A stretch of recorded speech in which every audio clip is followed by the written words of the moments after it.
My name is Philip Jagerson. And my name is Hugo Backlund. And we attend VRG Unenplan here in Stockholm, Sweden. And we have authored the report, Rotational Placement and Mathematical Patterns. Yeah, we came upon the concept of rotational placement after watching a YouTube video on Numberphile, but we felt that it fell a bit short when it came to drawing conclusions and really exploring the concept. Yeah, and to explain this process of rotational placement, we begin by drawing a flower, which is this large circle right here. Secondly, we draw a smaller circle at its center, which is the seed. Then, to place the next seed, we come in from the right and place it tangent to the first one. To place the third, we repeat the process. The process terminates when the next seed's center would land outside the flower's rim, so only these 4 seeds will be placed. And the last thing is that it counts the number of seeds that were placed, which is 4 in this case.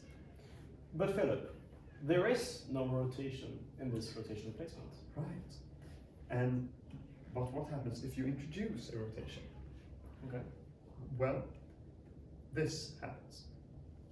It begins in the same way, but before placing the second seed, you rotate 1/3 of a term.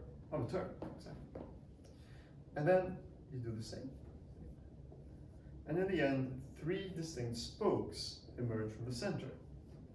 And this one's efficacy would be 10. Yeah.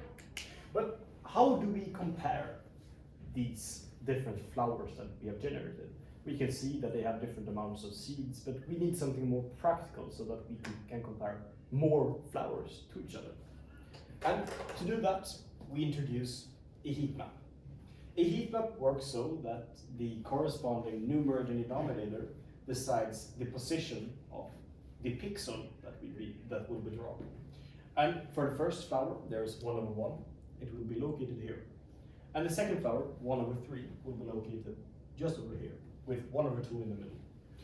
But this heat map not only places them in relation to each other, they also colors them in a color corresponding to an efficacy. And in this case, we have 4 and 10. And so the color corresponding to 4 would be a very dark color, because we can see that there's a lot of white space over there. So we color this in fully. And then we look at 1/3. It has a whole lot more space covered. And this means that the corresponding pixel in this heat map will be lighter. So we partly color this one in. Yeah. And as the heat map, it only relates the number of seeds that were placed in each flower to each other.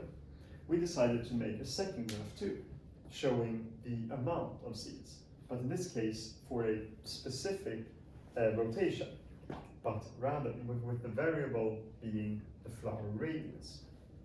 So for the flower 1/3, with a very small radius, would have a lot of seed compared to the amount of flower. So we begin quite high. The seed density is the area of the seeds divided by the area of the flower. But as the radius increases, the seed density will drop until, if the flower is even bigger than the ones we have drawn, it will tend towards 0. And these 2 graphs are explored and presented in our report in detail. Yeah.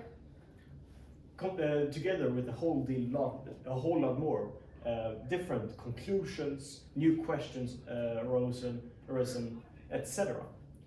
And so, with that, we'll simply say, hope you'll enjoy reading our report as well, where there's a whole lot more where this came from.